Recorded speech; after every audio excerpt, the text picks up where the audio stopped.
Good afternoon and welcome. My name's Stephanie Hopper. I'm one of the talent practice directors at Capfinity, and I'm joined by my colleague and co-host Celine Floyd, who will introduce herself very shortly. A few quick words on Capfinity. We're a global business based in Birmingham, London, Dublin, various US locations, and for the lucky few, Sydney, Australia. And we've been helping organisations to find candidates, develop employees and transform their business around our USP of strengths-based assessment and development for over 16 years. Celine and I together head up the talent practice, and we support organisations to identify and develop their talent all the way through from early careers to their executive leadership through a market-leading method of using our strengths. Celine. Thanks, Steph. Hi, everyone. Delighted to return for our 19th episode of Lead Strong. A really exciting topic today, looking at the new leadership mindset that enables flexibility. And we are joined by two fantastic guests, Jessica and Simon, who I would love to just introduce themselves. So if I can come to Simon first, if I may. Simon, tell us a little bit about yourself and your background and why you're passionate about leadership. Cool. Thanks, Celine, and hello, everyone, and thanks for having me. So I currently work at Direct Line Group. I'm looking at an area we're calling future skills and careers, and that's basically the skills and capabilities not only to keep people relevant today, but for jobs tomorrow. And I'm sure we'll get into some of that on the chat as well. Why am I passionate about the topic? People work for people. It's not that complicated, right? We might call them leaders, we might call them managers. People work for people, and they've got a big role to play in how work changes ahead. I'm passionate about technology, learning, infrastructure, the changes of forces that we're playing into at the moment in terms of the world of work, and just excited to be part of this chat. So thank you. Thank you. We're excited to have you. Thanks, Simon. Lovely to see you. And Jessica, hi, welcome. Over to you. Hello. Thank you so much for having me. I'm a coaching psychologist, and I'm the founder of a business called the Talent Keeper Specialist, which is possibly quite confusing because that's not what's behind me on the wall. So what you see there is our latest solution, which is our comeback community employee experience. Our work is all about how you keep people feeling confident, connected and cared for when they take extended leave from work. I'm the author of a book, Mother's Work, and I'm the host of a podcast called Comeback Coach. So I live and breathe this stuff, live and breathe it. And the reason why I was really pleased to take part today is because leaders set the tone. Similar to Simon, leaders just have such an amazing ability to impact on our everyday life. So we want good ones because we all want more good days at work. So thank you for having me. Love that. Perfect. Thanks. Thank you, Jessica. So, today we're going to be talking about the sort of mindset as leaders that we need in order to enable flexibility. And I guess we've witnessed through the pandemic a sort of an acceleration within organisations of something that I think was on a lot of roadmaps for organisations already, but suddenly became possible or had to become possible as a result of the pandemic. I saw quite a funny quote saying, who led your digital transformation? Was it your chief digital officer, your CIO, or was it in fact COVID-19? Probably the latter. And I guess what we're seeing is there needs to be a different sort of mindset that leaders bring to work to enable flexibility and well-being. So flexibility, I guess, can mean loads of different things, can't it? It could mean working from anywhere on the beach, could mean working from home. It could be, a change in the hours that you work, the contracts that you've got, maybe shifting the mindset to outputs as opposed to the hours that you actually work. It could be having a sabbatical. It encompasses a lot more than just WFH, which I guess is what we've always thought about in the past. And we've seen a real shift. I think what they're saying at the moment is 80% of companies are now officially offering flexible working arrangements, whether that's formal or informal. So we know there are benefits to teams, and we know there's benefits to organisations. I picked up on Atlassian's advert saying that they were now going to recruit from across the whole of Australia, and they were going to be completely independent of location. And I just, having lived in Australia, I thought, wow, that is such a game changer for the way the talent market works there. The fact that you can live in a small mining town but get a job as a software developer, incredible. You know, that was not something that was on anyone's radar in the past. But I guess we kind of link well-being to flexibility because well-being's been at the forefront of all of our minds over the last couple of years. And I was interested to see a company like Fujitsu, who, you know, are Japanese, and famously, you know, in Japan, people talk about death from overwork, you know, karoshi. But actually now they've enabled unprecedented flexibility for 80,000 employees and just said, this is what we're going to do. But then there are some industries, as we know, hanging on to the idea that return to the office is what's needed. So I guess our first question for both of you is, what do you think leaders need to focus on when enabling more flexibility in the workplace? So let me come to Jessica first of all. What are your thoughts? So I think the first thing is about trust, because if you trust the people who you work with, and if you know that the people you work with or who work for you understand the mission of your organization and they like the mission and it resonates with them, they are going to do good work. And they're going to do good work wherever they happen to be sitting, whatever time of day they happen to be sitting, working. Now, if you're not really connected to your organization's mission, which a lot of people are not, it's just a job, then as leaders, you have got to make sure that the day-to-day work that your people are doing actually has some intrinsic enjoyment in it for them, that it plays to their strengths, for example, because then the work's just going to feel good and you're going to want to do it. And you're going to want to do a good job. So if we trust and if we really equip our people with the knowledge around what we're here to do, why we're trying to get there, why that's our mission, and you give them work that feels good, that's what we need. And let people work when they want, how they want to work. Let them self-organize, self-directed teams. That's my opening gambit on that one anyway, Stephanie. Yeah, I love that. And I think it's really interesting because I was talking to someone this morning who works for a food manufacturing company. And what I was thinking about was how I'm a little bit shielded from some job roles which make it much harder to enable flexibility. So out of like 16,000 people who work in the UK for them, 13,000 are on a factory line. And so you can do things, but it's not quite the same as what it is for all of us. And that's where I think the challenges come. Or if you're in a client-facing role and you have got to be able to answer the phone certain hours of the day, when that gets changed. But yeah, love your point around trust. Thank you. Simon, your thoughts. What do we need? You know, what do you think leaders need to focus on to kind of enable flexibility? Yeah, cool.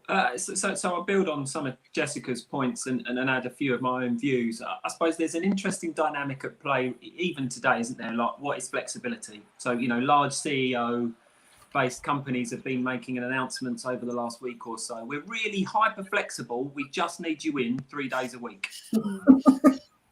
That don't sound flexible, does it? That sounds quite fixed, actually, to your point, Jessica, and quite rigid. So you know, the reason I labour that point and tongue in cheek is, you know, if we think the old playbook is going to serve us going forward, be it our function, be it organisations, and this is a CEO, C-suite led problem, we're doomed for failure, right? We are doomed for failure. Now, there's an interesting paradigm in the system, to my point, and how do you enable more flexibility? And to Jessica's point is, how are you going to balance the needs of every single individual in your organisation with the direction of travel for your organisation? Because if you're saying we care about our people and we're people-centric and we really value Jessica and we really value Simon, and Simon says, I don't want to come in, and Jessica says, I want to come in, and you're going, we're going to close the office. So unlucky, one of you. Or organisation says, actually, all come in, because like I said, you know, and I could go and get 10 quotes now from large reputable companies that have said, you've got to come in. And I think there's just this ongoing interesting rub against the system now that says, but hold on, we've just had the world's biggest experiment for 2 years that says I didn't have to come in most instances. You give a brilliant example, right? If you work in a factory, and I've come out of a factory environment before, you can only work on the production line. However, interesting correlation to what is a working week, right? And flexibility. So when we've got people like, or academics like Oxford and Cambridge going, we should look into that 4-day week stuff because I think that works, right? Factories, shift work, policing, fire, NHS, they've been working like that for years. We've got the data, right? We know Monday to Friday was built on an industrial revolution of we turn up for work and we make some stuff and we leave at the end of the day on a Friday. The world doesn't work like that. So I'm just kind of saying, I don't think there's a magical answer, but it does sit around trust. It does sit around, you've got to think differently. And it does sit around, you've got to do what your business wants you to do to a degree, married with what you want to do. Now, if you don't want to do that, it's not prison, you can leave. That is hard, right? It's difficult, but we're not making you stay here. And so that's the balance I'm trying to flush out for us to talk about. Very true, very true. And I think that individual versus organisation is really interesting, because how can you possibly get it right for everybody? You can't, can you? At all. Well, you can't, but it's definitely. So I was listening to something yesterday. I was listening to a chap from, have you heard of Future Forum? Yeah. So they've just released a report that surveyed 10,000 people. Japan was one of the countries in the US, UK, knowledge workers. And one of the things I heard Brian talk about on this podcast, it was Bruce Daisley's podcast, Eat, Sleep, Work, Repeat. I've got a lot of time for Bruce Daisley. And this chap was talking from Future Forum, was talking about we really need to be making decisions about how we're working at the most granular level. So rather than setting a policy up here at the top of the organisation, different teams will need different things. So whilst we probably can't get to a unit of one to Simon or to Jessica, we can, as a team, we can sort of look at how do we do our best work? How often do we need to meet? Because he made the point that it's more helpful for, say, some teams, salespeople, to be in a co-located space several times a week, whereas for other teams, it might make sense to come together for a whole week, once a quarter. Yeah. So the more you can get down to individual team levels, I think is helpful. That makes sense to me, because I think the danger is, you know, if you try to please everyone in a blanket way, actually you leave everyone unpleased and unhappy. And that's the balance that you were referencing, right, Simon? It's the balance between trying to account for individual preference, but then actually do what the organisation needs to do. And I think that's where some organisations can get caught up, is maybe feeling this pressure of having to account for individual difference, but that being really difficult in practice. So that granular level, I like, Jessica, around actually, and there's an empowering message in that, isn't there? You know, it's over to you and your teams to structure how you work, that you think will enable you to deliver the work that you need to deliver. So yeah, okay, wonderful. Thank you for that. I was reading the other day in People Management, there was a case study about blood cancer UK and what they've been doing organisationally. And they had a real focus on boosting engagement and retention, and had a very traditional way of working, 9 till 5 in the office, 5 days a week. And they changed recently basically how they work completely. So they've moved completely to a work where you want, when you want model, and a completely outputs based now in terms of kind of performance metrics as opposed to policy and process. And what the HRD was describing there is they've seen just unimaginable changes of scores around retention and pulse score results, kind of metrics around culture, just completely revolutionized kind of how their people deal. She was describing that obviously in terms of the original aim of it being a retention and attraction tool, that's working wonders. And in the charity sector, where that is a kind of well-known problem, when you don't have the big salaries to kind of fly about, that's serving as a really good way to do that. So it leads me on to reflect on this. We know it's good for individuals, you know, flexibility and well-being, but what we're seeing is it's good as a kind of competitive, helps with the competitive edge of an organisation. So just keen on your views, both of you, really, on whether you see that as well, that enabling flexibility, is a way of retaining and engaging talent, and whether you see that as being a giving of a competitive edge for organisations. So Simon, perhaps over to you in the first instance. Yeah, cool. Yeah, I mean, I'm an organisation, right, that is saying remote first, and we're working out, and you work the best way that you want to work. So yeah, obviously I'm going to advocate that that's a massive competitive advantage over competitors who are going, we're really flexible, why don't you come back to the office 3 days a week and still pay the same amount of train travel and time and cost. I struggle with what's not computing for certain people, and how that's not turning into output, right? Are we still going to lose X amount of days a year for people traveling? Yeah, that's fine. Weird. I think it's a massive opportunity to tap into markets and people either that don't have those skills and experience that might come to that type of organisation willing to invest and learn and help them grow. And or you can target very specific populations. I'll generalize and I'll be a bit niche, but if you're a hardcore coder and you're into software engineering, and we want you to write 8 hours of code a day, the last place I really want you to be is in an office where I keep getting you interrupted. Now you go, yeah, but not everybody's a software engineer, Simon. Yeah, but the world just went online, right? So everybody needs them. If you can say you don't have to come in, you can come in once a quarter, once a month, that's a pretty niche selling point and an area to go after. So I think it will open up individuals' minds and other companies' minds to it's a new and emerging opportunity. So it's a long-winded way of saying yes. Yeah, no, I love that. And I was at a conference before Christmas, before we just in the autumn, before we went into the mini lockdown again, and there was a guy there who heads up a big marketing company, and he was saying that what COVID has enabled is just opening up his talent pool to now basically include the world, and people living in all these different countries and doing different things that would never really, he would have never really considered. The bit that it's thrown up for him is obviously from a salary and a reward perspective, like the ramification of that has kind of been quite big. So it's interesting, isn't it, what the knock-on effects are, and all the kind of permutations of that you have to think about. Yeah, it's unintended consequence, right? So I go back to my playbook point.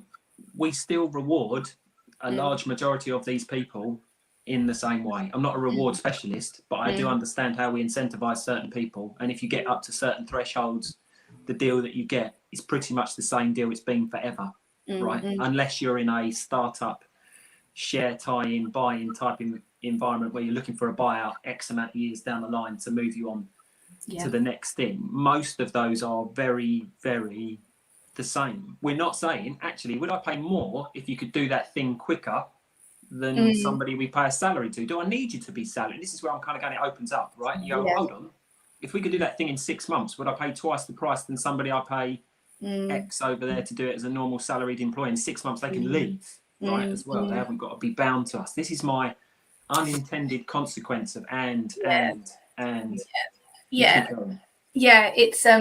it is interesting. Just I'm really keen on your view on this, but I heard also recently a founder of a really successful startup was talking about their business model and how they are very outputs focused. And I think some companies say they're outputs focused, but they're not really. But this startup really was, in that she was saying what they explicitly say to people is, this is what you've got to do. If it takes you an hour, good for you. Go on holiday, go to the beach, live your best life. That's fine. If it takes you the full time, that's also fine. But we're not interested at all in how long it takes you to do this. I just want you to do this. And so I think there's something about a lip service piece versus actually what it means in reality, right? But Jessica, really keen on your view on this kind of organisational competitive piece that thinking in this perspective. So I want to tell you 2 stories. The first links back to something you said, Celine, about using flex when you can't pay the salaries. This takes me right back, must be about 12 years ago now, a law firm that started in St Albans where I live and has now got, I think, about 8 offices grown under the amazing leadership of a lady called Catherine Radon. And I will give them a sing out because they are the sponsors of our podcast, Comeback Coach.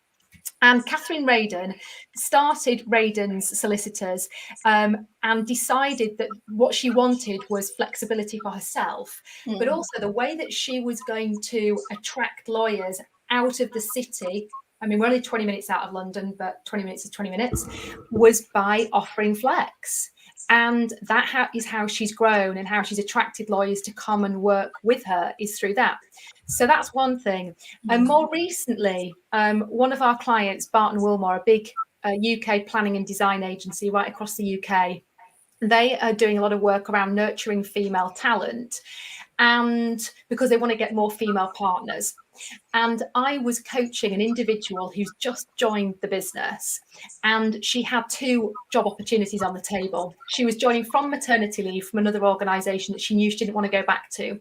Offer on the table from Barton Wilmore, offer on the table from another organisation who I won't name. And she told me in a coaching meeting what really swung Barton Wilmore for me was all the way through hearing about nurturing female talent and flexibility. That's just one person, but it shows that by hearing about this stuff, she said there was nothing to choose between in the salaries in another great organisation, but hearing a commitment to flex and developing my career as a mother with 2 young children, that's what I needed to hear, and that's why I came. Really interesting. Good example as well. I've just noticed we've got some comments in the chat, and Barbara Thompson has said, do we need to look at retention more holistically and realistically? Not sure the same lens makes sense in light of the last couple of years and dialing, communicating individual purpose. Any thoughts on that, Simon? Yeah, thanks for the question, Barbara. Tricky as ever. Thank you. Again, I would go back to my thesis, right? And it's just Simon's thesis and how it's playing out. Should we be putting a ton of energy to keep people that don't have the skills or the appetite to do the things that your organisation wants? This is my point. You know, there's skin in the game. It's, you know, whatever the mix you want to say for you and your organisation. Do you want to better understand your people's aptitude, desires and skill mix? Yeah, that might open up some different avenues and would link to, I would say, removal of some biases and better mobility and better opportunities for people, rather than a traditional tap on the shoulder because you're a white guy and everybody likes you, right? So I think there's something in that. How does it play out? I'm not too sure. I'll just give you a different point to your point though, Jessica, right? Being a single parent for a number of years, the amount of jobs I turned down because they told me I had to be in the office Monday to Friday was frightening. And there's an interesting lens, and it's not a hobby horse, but not many men talk about the ability and the requirement for flexibility. And obviously I would champion it, right? You know, having 3 young children. But yeah, that was a deal breaker, right? If I can't go get my kids on a Friday, no, well, of course I'm not going to work for you, am I? That doesn't work, right? And so if there's still back to my point, there's an interesting old school view. There was even a quote from one of our competitors' CEOs this week around, you know, well, if more men return to the office and women don't, because obviously women look after the kids, that's a problem. I'm like, well, yeah, and right, what are you doing to balance that out? That's mental, right? We're 2022, not 1890, right? It's a different world, right? A different world. I loved I saw a thing on LinkedIn a few weeks ago that the London Stock Exchange are doing, which is this big kind of returner campaign. And I love the breadth of the of what was captured there. You know, it was more than the returning mother from maternity leave. It was the returning parent carer. It was, you know, someone who doesn't have any dependents, but actually just wanted to go traveling for a while and wanted a break from their career or needed to leave for mental health reasons. And I think it's all about inclusion, isn't it? That's kind of, you know, why it's such a buzz topic at the moment. Absolutely. Brilliant. Well, thank you both. I knew there would be lots of interesting discussion, and I'm impressed to see we've got someone watching from Guatemala. That's a first. But in summary, I guess, you know, one of the first points that Jessica talked about was around the need for people to trust us as leaders and really connect with the mission of the organisation, because that's going to help them do good work. Simon very much talking about the old playbook. It's not going to serve us going forward. We've got to have this new mindset and find a way to make that work. The balance between individual needs and organisational needs, and I think that's so true in so many ways, not just with a sort of flexible working policy, but say with even like psychological safety and helping people feel like they belong. What's important to me is different to the three of you, and so how we create an environment that works for everybody can be quite tough at times, I think. I think the example of shift work in different industries and how that flexibility has worked for years. So what can we learn from that? Do we think about that, sort of transfer it into more traditional corporate environments maybe? And the fact that different teams need different things as well. And is there a way to empower managers? Really, it's first level managers, isn't it? To make the choices that work with their team and, ensure that they're able to all get their jobs done, but with a flexibility that works for them. So I'd just love to come to all three of you for a final thought. So let me come to Simon first of all. Your final thought on this topic, Simon. Oh, thanks. It's a complex problem. I don't think you can hide from that. I would encourage people to be curious and go and look in different places and different industries to look at how they've learned and are trying some things. It's going to be really hard to shift, but I suppose my closing thought is just try something. Try something, see what you learn, and see how that helps the people that you work with and/or the organisation that you work for, and hopefully those two things marry up. If it didn't work, then try something else. Yeah, excellent. And Jessica, your final thought. Yeah, okay. So I'm mindful that lots of organisations are going to implement a top-down, hybrid, flexible working policy. And so really this is to those organisations. If you're going to do that, then make sure you communicate to all of your people why. Because when people understand why and see that thought and rationale has gone into this, they're more likely to get involved and get on board and do as you ask them. And if you can't justify it, maybe you'll think again. Marvellous. Thank you, Jessica. And Celine, your final thought. Yeah, I think one of my favourite conversations over the last few months has been with the HRD of one of our clients who said that her focus is on trying to keep hold of the really amazing things that COVID has given us as an organisational kind of lessons. And I think around this topic, it's got to be that some of the things that we held on to as being really important were just shown to not be important. And so my encouragement would be to just take that forward and to really scrutinise everything that you're putting into play here and really questioning, am I seeing this as being necessary for my workforce for the right reasons? And is it genuinely important? And to just really challenge yourself on that, because I think the having bravery and courage around letting go of some things can be really revolutionary, and as we've seen over the last couple of years. Brilliant. Thank you. Well, a huge thank you to Simon and Jessica for joining myself and Celine today. We're back in 2 weeks' time. I know we've got an episode coming up on courage, but I don't think that's in 2 weeks' time. I can't actually remember what the topic is in 2 weeks' time, but I think it's on a leader's first 90 days, Steph. I think that's the one. That's the one. Critical window, a 3-month window, really important. Yeah, it's on that, I think. Brilliant, fantastic. Celine, who's your guest at that? I'm curious, who's going to be your guest? Do you know? I think we need to. I think we're still open the spreadsheet, Jessica. We're confirming. I know we've got Rob Hill from Twilio. He's coming, and then I can't remember who the second guest is. Oh, it's the CPO from Purple Bricks. There you go. Brill. Excellent. Thank you very much, guys, and see you again soon. Thanks, guys. Thanks all. Take care. Thank you. Bye.